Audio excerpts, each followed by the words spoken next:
Here's the hard truth I wish I'd known sooner. When people stop modern obesity drugs, the weight tends to come back fast, about 4 times faster than after diet and exercise programs.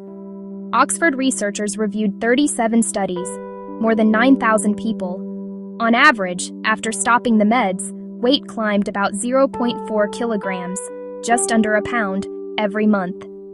At that pace, everything lost was typically regained in roughly 18 to 20 months. Meanwhile, folks who lost weight through diet and exercise alone took about 4 years to regain it. And it's not just the scale. A BMJ review found that when people come off GLP-1s, like semaglutide or tirzepatide, blood sugar, cholesterol, heart risk markers rebound quickly too, often faster than after non-drug programs. Here's the real-world wrinkle.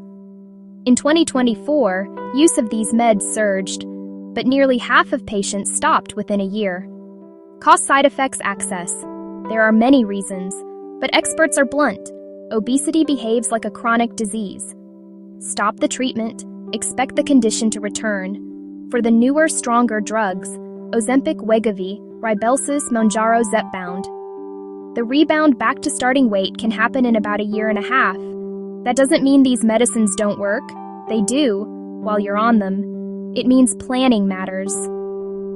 If you're considering starting or stopping, talk with your clinician about the long game. Sustainable dosing costs, side effect management, and a backup plan that includes nutrition, movement, sleep support. Short-term wins are great, but the real goal is keeping them. And that takes a plan built for the long run.